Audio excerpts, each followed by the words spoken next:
In today's episode, we're diving into why clients stay, why clients leave, and the one simple skill that can change both, if you use it. Let's break the ceiling.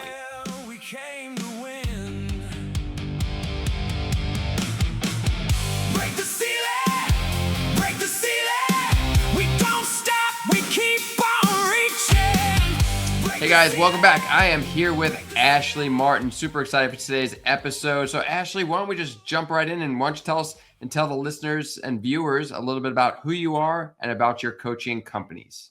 All right, will do. Well, first of all, thank you so much for having me. Very excited to be here. As Scott kind of mentioned, my name is Ashley Martin. I am currently located in South Florida, Fort Lauderdale. I'm originally from Cincinnati, Ohio, and lived in Tampa for about 2 years, about 2.5 years ago as well. So my fitness journey started when I was about 16, when I first got involved to lifting weights, but I didn't really get serious and kind of decide I wanted to make it my career until around 2021. I've worked in sales, I've worked at commercial gyms, I've worked at private gyms, I've worked at franchise gyms, I've worked online with clients. I feel like it's safe to say I have a pretty well-versed experience in the fitness industry, but of course I'm always open and eager to learn more from everyone around me. And that's super important because, again, I've been a PT for 26 years, and every day I wake up and I'm like, what did I forget today? Like, what do I need to learn? So you never stop learning, and that's good. So in terms of your businesses, you have an online coaching business, and you Yes. have as well as an in-person coaching business down in Fort Lauderdale now, correct? Yes, I do. Okay. Why don't you start by just telling us which one started first, and then what made you go that direction, and then morph into more of the other?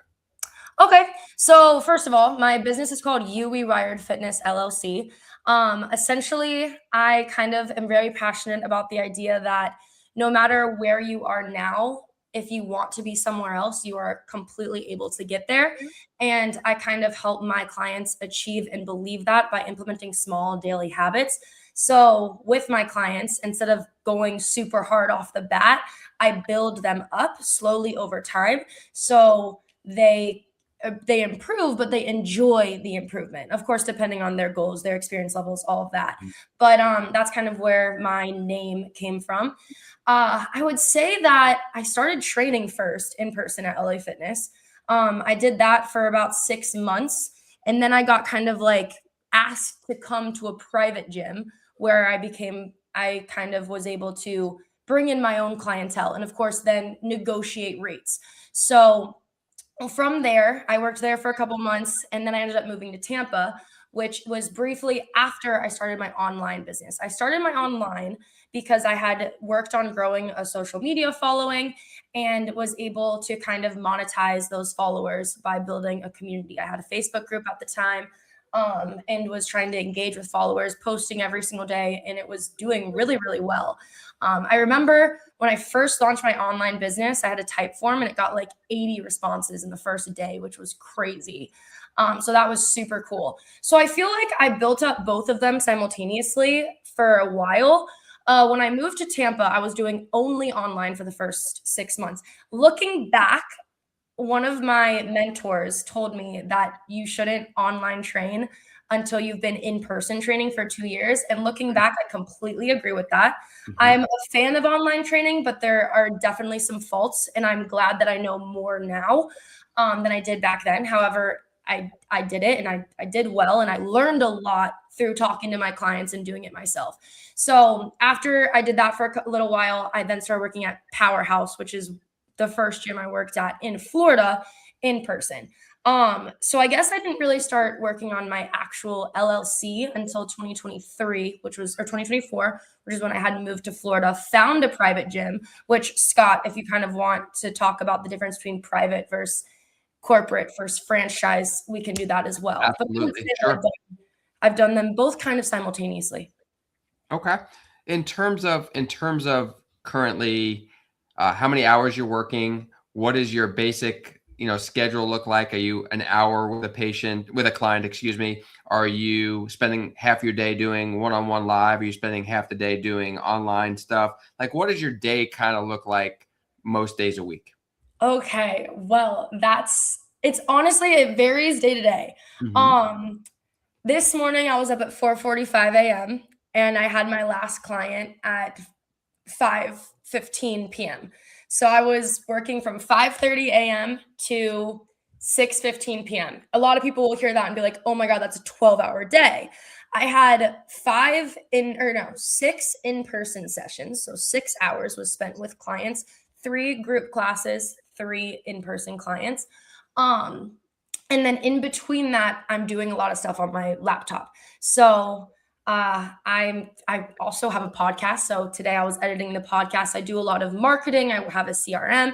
So a lot of people will hear like, "Oh my God, 12 hours is a lot," which I agree. However, I really love what I do. And I feel like I've built up such a good relationship with my clients at this point that I'm training them, but I also get to talk to them and they're like all friends. I also will say that I live alone. So when I'm done with the day, I come home and I hang out with my dog and I don't say a word.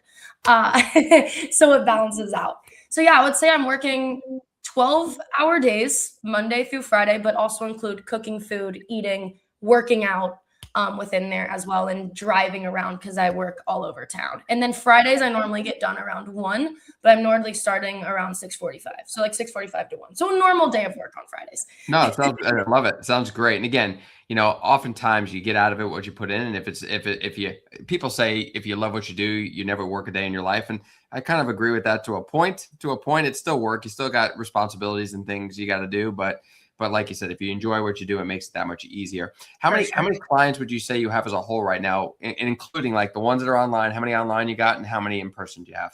So right now I have 3 online clients. In person, oh my goodness, I might have to count this. So I do 2 group sessions a week at my own private gym where I pay rent. So I don't really count them as clients, but I bring them in. I do the marketing for that. They pay me a monthly fee. So one-on-one or doubled up clients, I have about 1, 2, 3, 4, 5, 6, 7, 8, 9. We'll say 10 to 12. 10, I think. But I don't want to take up all the time thinking. I would say 10 to 12. 10 to 12, perfect. Yes. So, okay. So with those 10 to 12, would you say you have room right now to take on more clients? So I always feel like I would take on one more client right now. In person or online? In person. Online, I definitely have room. Online, Okay. I can take on probably 3 to 5 more, Okay. depending on if they are working out at home, body weight, or at a gym. In person, I feel like I could take on 1 more. However, one thing that we wanted to talk about was scaling. At my private gym, I do have to pay rent. I pay a percentage of what I make there. So, what I try to do when I work out at that gym, because I also will go to some clients' houses or their apartment gyms. At my gym, I try to double people up. So I'll stagger them about 10 minutes apart and I'll train 2 people at once. So they are paying a cheaper rate. So that makes them happy. And I am training 2 people at once, which goes quicker. It's more fun. And I'm getting paid more per hour, per se. So there I've got 2 spots, 2 or 3. However, piggybacking off of that, one thing I'm working on now is a fee for members or clients that I've had for over a year to kind of have them pay a flat rate that's a lot cheaper. And they would just have access to my programs that I create tailored to them while I'm at the gym. However, I'm not really training them. They're just there and I can look at them, they can ask questions, but it's a lot more hands off. So once I have one person doing that right now, once I'm implementing that, I could fit in 2, I could bump 2 of my long-term clients to that and then fill in 2 to 4 more spots for newer clients. What is your retention? I know this is obviously feeding into that model, right? This we'll call it supervised training, Yeah. right? How long would you say a client typically stays with you for both online? Because again, it's a different model. So the online versus the in person. In person, or I'm sorry, online, much more volatile. I've Mhm. had 1 client online who I've had for 3 years. And I had 1 other client online who I had for 3 years, but she started in person. Honestly, I think it was more like 4 years. But most clients online, I've noticed are extremely volatile. I haven't personally figured out how to crack that code. I have some things that have seemed to work. Most importantly, staying on top of your shit, if I can cuss. You Um, can. okay, and then making sure that you figure out what their flaw is. So some of it's accountability. When it's online, they go to the gym on their own. So for those clients, if I normally would kind of be like, okay, let's schedule out what time you're going to the gym. I'm putting it in my calendar and I'm going to text you 30 minutes before that time to make sure you still plan on going. Or if it's kind of they don't know what they're doing, I'll do FaceTimes with them and show them forms so they feel more comfortable. I'll send them videos. So it's really kind of figuring out what their problem is and then trying to really capitalize on that and making sure you build a good relationship with them where they trust you, but they feel safe going to you. When it comes to in person, it's a funny question, actually.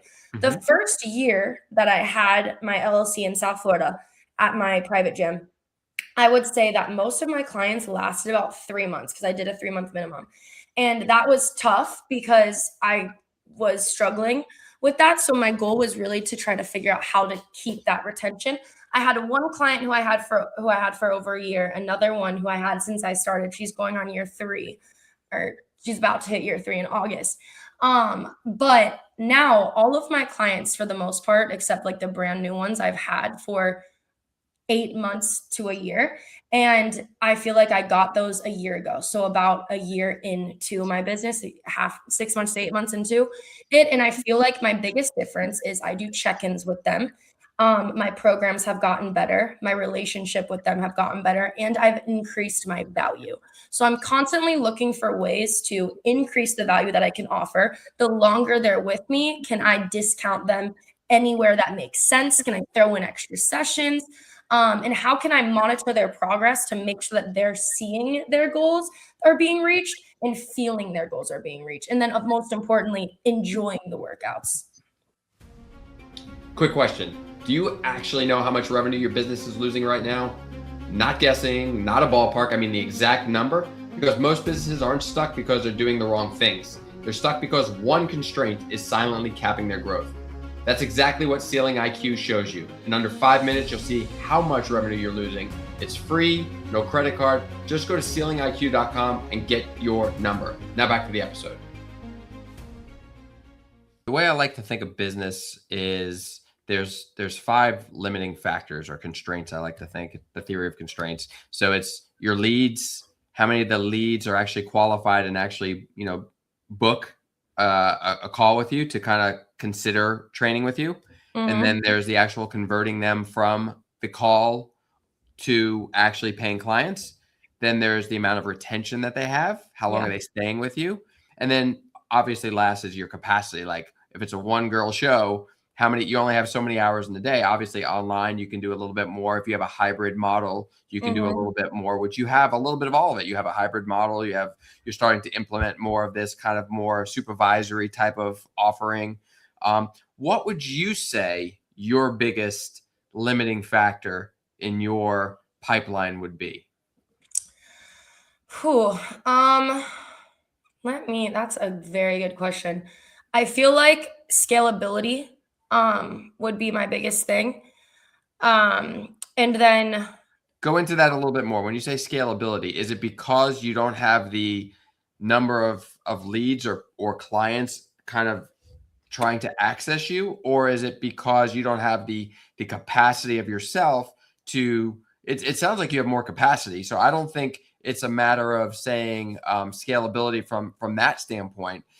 It seems like it's more of like getting people to you so that you can maybe hire other people or yeah, I guess I would say that. I think that actually is something that I'm struggling with right now. I haven't thought about it because I've been working on some things on the side to try to scale, which I can go into. But Mhm, one of my goals is to hire like an intern to kind of take on some clients. So that way, if I'm out of town, I can have someone cover for me, mhm, or I can start feeding my clients to my intern.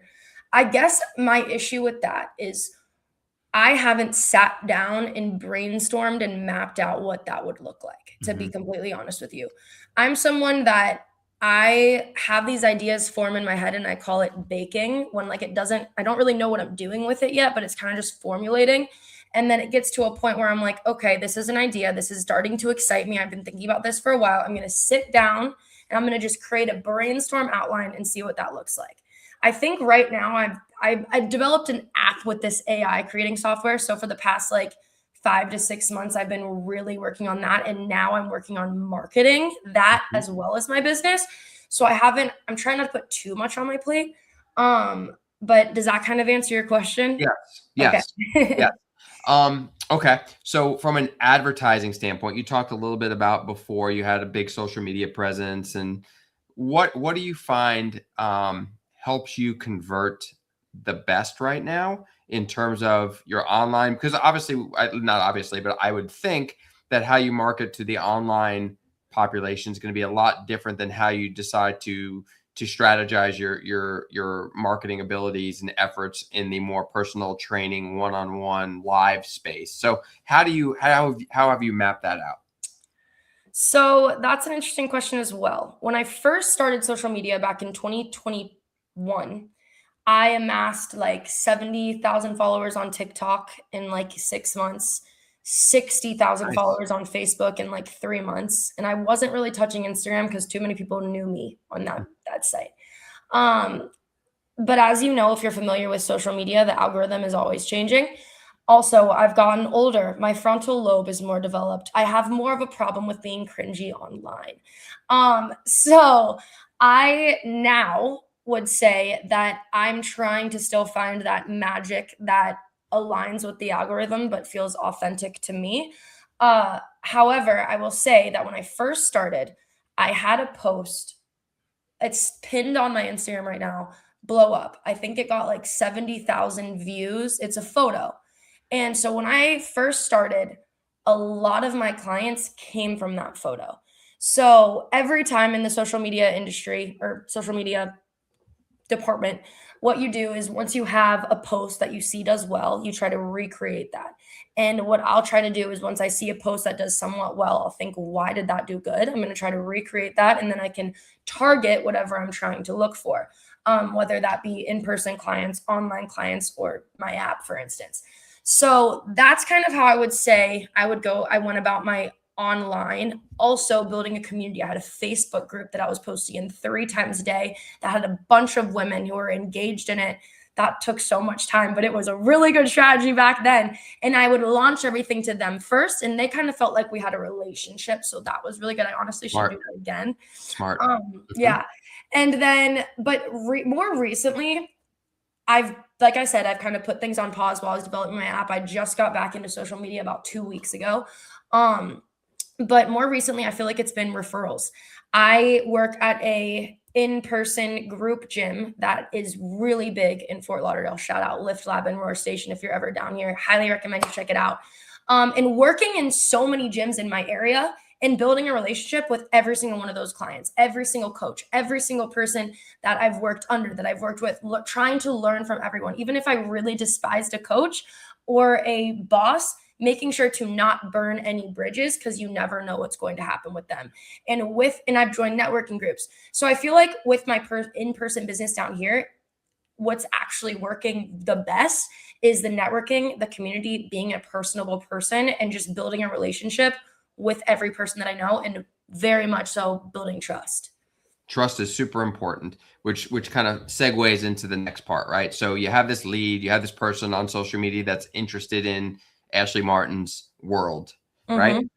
How do you make the next connection? Like, what is your next process? Do they DM you and you say, hey, let's get on a call? Or do you just, go straight to just texting or instant, DMing, those type of things? Like, what is your method to turn a cold lead, let's say, into a warmer lead to eventually somebody that maybe wants to actually book some time with you?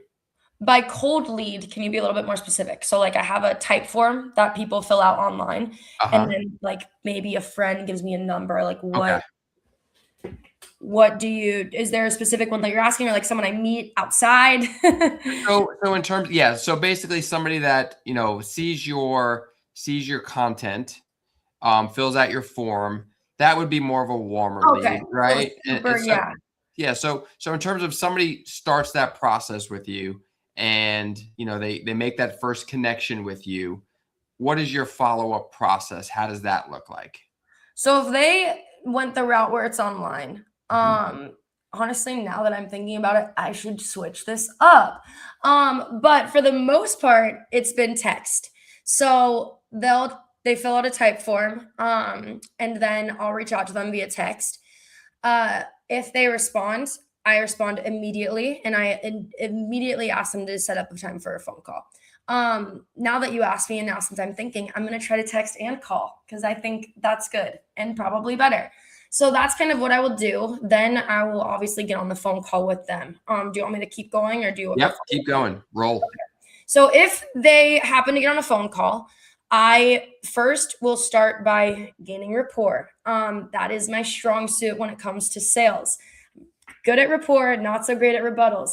Very good at rapport though, and very good at being personable. So essentially, I'll get on the phone with them. I'll start by just trying to make a connection, trying to relate to them in some way. And after I feel that I have broken the ice, I'll then kind of direct it into that fitness aspect where I then will have them tell me what they're looking for and to have them talk about themselves. People love to talk about themselves. And if you act like you're genuinely curious in what they're saying, which I am, it makes them feel more safe. It makes them trust you. And as they're talking, my strategy is I listen to what their need is. They don't normally say that, but I can hear like what their fault is, what they need to meet their goals, like what they're lacking. And when I kind of respond, instead of jumping into that sales pitch, I kind of respond in a way of how I can fix that need that they may not even know they have. And then they'll be like, oh, yeah, that's actually great. I haven't tried that before. And I kind of use that to my advantage. So then when I do have my little spiel at the end, I touch on all the points that they said and basically give them a product that they need because they kind of told me themselves that they need it. So you tailor the workout, the program to them, so to speak, in Somewhat, terms of, yeah. I okay. feel like my main thing at first is hearing what their need is. So if they Okay. want to lose weight, if they want to gain mobility, if they want to have more functionality, I will kind of touch on those points. Oh, I am so sorry. I was thinking online clients, but we're talking in person. No, we're talking both. We're talking both. No, Okay. let's go the Online, online. okay, because Yep. this was more so tailored towards online because in Hmm. person it's much shorter and I try to get them in the gym. Yep. Yep. But for online, yeah. So I kind of talk about their needs first. Then when they're like, okay, that's great, yada yada, I'm kind of like, okay, so what would you specifically? Another question I ask is, why would you specifically want a personal trainer? What are you looking for? And I get more direct with it. So I'm funneling it down to that goal, which is a yes. And once they kind of tell me that, then I am able to be more direct with this is how I meet your goals, yada, yada. Now, that being said, I know it's a lot of information. Do you have any questions? Then sometimes they'll ask questions, sometimes not. Then I'll be like, okay, great. So I would love to talk to you about how my programs work, how I work with online clients. And then if you're interested, you can ask questions. Then we can talk about prices. How does that sound? They say yes. I go into all of that. I talk about what that looks like for them. And then at the end, I ask about prices. And then I kind of give them that spiel as well. So in terms of your offerings, how many different levels of offering? And again, if you don't feel comfortable giving me the exact number, that's fine. You can give me a range if you want, whatever you feel comfortable with. Mhm. But like, how many different offerings do you have, and what do each of those offerings how do they differ from each other? And then from a price point standpoint, like what's the level of difference kind of between the different offerings? So for online, I haven't touched this in a while, honestly. Mhm. So this is another thing that I kind of want to sit down and look at and revisit. But like I said, my demand for online hasn't been super high. So right now, I have my advanced plan, which was $300 a month. That plan, you'll get what is it? I think it was 3 workouts a week, but now I'm kind of changing that to be a little bit more, which is why I need to revisit this. But I'm just going to say what I used to have. Go ahead. $300 a month for 3 different workouts a week. So you'll get 12 workouts a month that are different every day. So let's say you want to work out 5 days a week. I can rotate in those 3 workouts. Does that make sense? So like, Yep. Yep. yeah. So I'll Mhm. rotate in those 3 workouts depending on how many times a week you want to work out. That Do you also give them a meal plan? Do you give them a meal plan with that? Yes. So I don't do meal plans, so I'm not a registered dietitian, but I'll do nutrition guides. So essentially, I'll give them recommended macros, recommended calorie windows after I find out what they're eating, because I like to look at that first.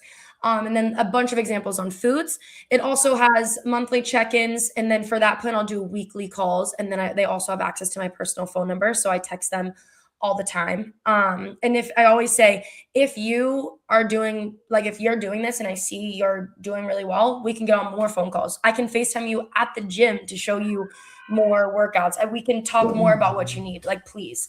The next plan I have would sorry, I have a dog. I have them too, so you're Okay. good. The next plan I have is the basic plan. That one was 200. That's 8 workouts a month, so 2 times a week. Again, you can cycle those as much as you want. That one is bi-weekly phone calls, nutrition guide, all of that, and then text messages. And then I have the basic plan, which is 150. That's 4 workouts a month, once a week, monthly phone calls, and then the nutrition guide and access to the phone number. And Just what would you say the percentage of people when they sign up, which one do they tend to go with? honestly, with online, it's been the cheapest one, I'll Yeah. say. Yeah. But I used when I was doing more online, I had a couple at the $300 plan. I think the most I had was like 3 at a time, 3 or 4 at a time, which was nice. Mm-hmm. Do Yeah. you ever upsell? Have you ever worked on kind of starting somebody at the 150, and then work towards increasing them? How's that worked out for you? Well, you found one of my weaknesses, in person, and I'm more somebody who literally like I need to work on this. I shouldn't even say this online, but I'm someone who like if I feel like I'm vibing with someone and I'm like by the end of it and I'll charge them like $500 a month, whatever it is, and they'll be like, I'm in. I'll be like, you know what? $20 off. Like I'm that's like my biggest That's flaw. not always that bad, because again, it's what are you trying to now you need to get your value for what you're worth, right? So there's that side of it. But For there's sure. but there's also some benefit to having people feel like they've gotten a little bit of a deal. Yeah. And especially if you can parlay that deal over a prolonged period of time, such as, hey, I'll give you this $20 discount for the next 5 months each month if you sign up for 6 months in a row. That's Yeah. going to increase your retention, right? So that's going to be Mhm. that's just a little bit of a strategy there, but just No, something I to like think that. about where you get like people think they're getting a deal, which is great, which Mhm. they are. But what Yeah. you're also doing is you're also locking them in for a longer period of time, which again helps your retention, keeps money flowing in. And as long as you're clearing, as long as you're making more than it's costing you during that time, then it's a win. For sure. I completely agree with you. Which then goes into the retention aspect of, so there's like I said, the leads, you got it, the conversion, the calls, the DMs, the text, that's great. Then it's actually making the sales, getting on the phone with them, talking to them about how you guys mesh, making sure that you're going to meet their goals, trying to not convince them or sell them, but prove to them that you're the right person for helping them get to where they want to be, Yes. right? And then Mhm. it's a matter of, okay, now that I got them, I want to keep them, right? So Yeah. how can I do that? And that's where some of these other plans or models or what have you can really kind of be a part of your advantage. And then you go ahead. I also do wanna touch before we go into that, the Sure. one thing that I have found that really works, in sales especially, is following up and being very, very prompt with your messages. For instance, today actually, I was at Walgreens and this guy behind me, we were making small talk and I was wearing my fitness gear or whatever. And he said, "Oh, what do you do for work?" And I was like, "Oh, I'm a personal trainer." And he immediately jumped on that, asked some questions, and it actually ended up to me getting his phone number and reaching out to him. And I messaged him as soon as I got home, like gave it a little bit of time not to be creepy. Um, but then also with that, and we have an assessment set up. But another thing with that, I would say too, is people who are medium leads or cold leads, following up with them and doing it in a way that's not like, "Hi, I wanted to see if you were interested in it." It's, "Hey, how are you doing? It was so good talking to you a couple weeks ago. I just wanted to follow up, see how things are moving." So that way, their chances of feeling much more safe with you are a lot better. And even if they say no that first time, you're still on their radar, right? And I found that extremely important. I've had people who had said no, and then 3 months later, they hit me up or they leave, and then I text them, check in with them, and when their budget comes back up, they come back. Um, so yeah. Now, do you want to reframe that question, or do you just want me to go into it? Keep going. Okay, so we're on the retention aspect, Mm-hmm. correct? Yep.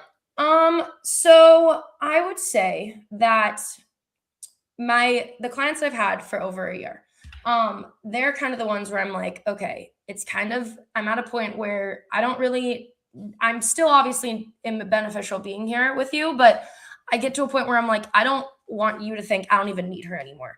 So I think what can I do to show them that they still need me? Um, some of my clients, I have encouraged them to do competitions. So high rocks, for instance. I've got 2 or 3 clients who are wanting to do the high rocks in October. So essentially, I will train them for that and they have a reward. There's one of my gym has a competition in August. I've got 3 clients who I'm going to train for that. And I even told them I'm paying for your spot. Like I got your spot. We're going to do this together.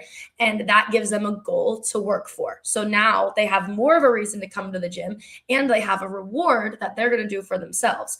The first time I did that, one of the girls was like, I never thought I could do anything like that. And now I can. So that's super cool. That's been that's been something that I've really beginning to capitalize on because that's a newer thing. So I'm trying to think of more ways to do things like that for clients. I also would say to check in. I like to check in with my clients a lot. I like to be like, hey, how's your progress? How are you feeling? What do we want to change? For instance, I have this one girl who I've had for about a year now, and I want to make sure that she feels good with what she's doing. So, for instance, she's kind of like, I want to just cut down a little bit more. So, I'm like, okay, how can we make sure we're getting there? So I'm kind of throwing in an extra session for her because she's been with me for over a year at a little bit cheaper than what I would a new client because I'm doubling her up too. So it's not really costing me any time. So that's something else, giving her more value at a better rate. And then what else would we say? I feel like the community aspect is the biggest thing when it comes to the fitness industry. Florida and South Florida specifically, Tampa as well, the fitness industry is extremely saturated. If somebody doesn't mesh with you, they're going to find someone next door who they match with. So being able to be personable, reading people, being able to become friends with people and genuinely meaning it is gold. But then on top of that, standing out among the competition by building a community. I work at a private gym, so it's smaller. All of our coaches are kind of together. There's only 4 of us. Their clients are there. I bring in the other coaches to my clients sometimes. We've got a physical therapist who I can introduce them to. So they're learning from him. They're learning from Colin Stemler, the head coach. They're learning from the strength and conditioning coach. And also they're kind of vibing. Like we're talking, we're hanging out, we're laughing at the gym as well. So it's not just boring, I'm working out. It's, hey, I get to go hang out with my friends before work, which makes it even better. Absolutely. I agree 110% with you there. Community is everything. CrossFit gyms and those type of things have thrived off of that whole sense of community and belonging and somewhere to go. And they go there not even to work out. They go there to be with their friends while they're working out, right? It's a social hour. So, all right.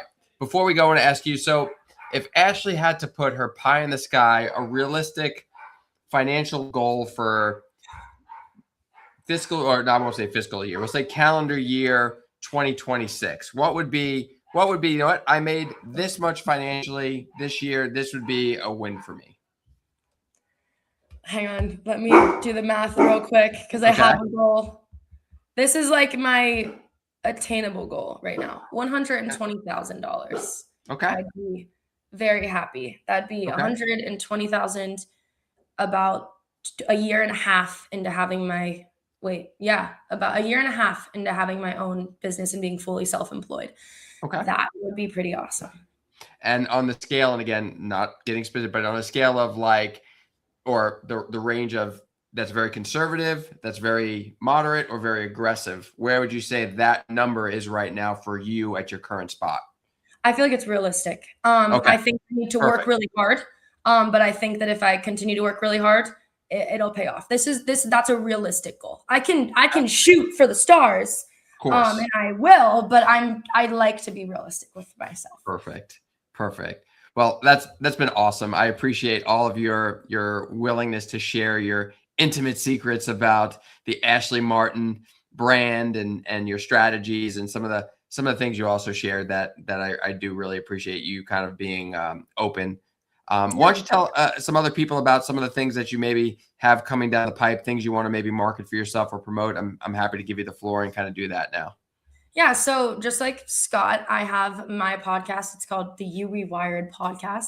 Basically, it's all things health and wellness. As far as I've interviewed physical therapists, I've interviewed strength and conditioning coaches who have worked with professional athletes, and then I've also interviewed therapists. I've interviewed people who have hated the gym and now run half marathons. I'm interviewing some people who do research on peptides and GLP-1s. Then I'm interviewing someone who prescribes GLP-1s and is on one, and kind of talking about the pros, the cons, and most importantly, in my opinion, the education that is lacking on those peptides. So mental health is a really, really important and passionate topic of mine. So I also kind of share my own story. I've got some solo episodes as well.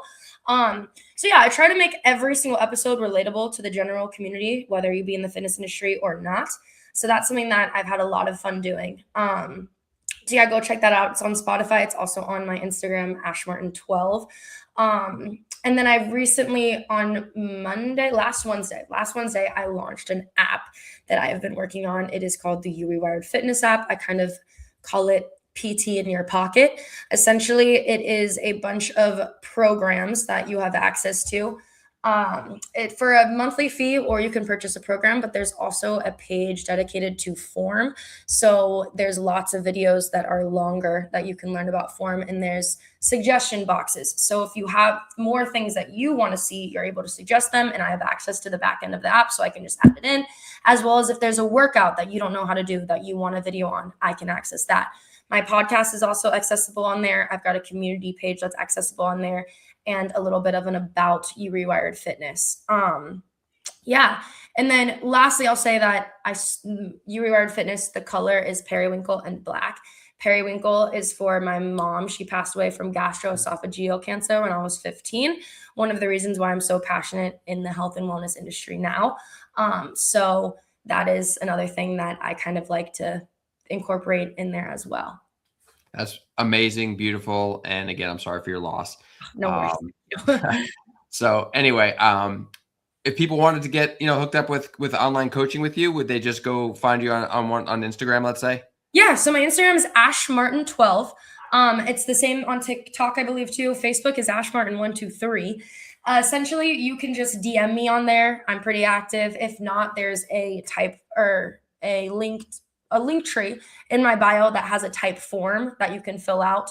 And yeah, and then also my website you can fill out there too. So lots of ways to reach me. I'm pretty active. I would love to meet you guys. Well, again, thank you for your time, for sharing all of your stories, your secrets, your hints, your financial information, all the good stuff. Again, check out Ashley, guys.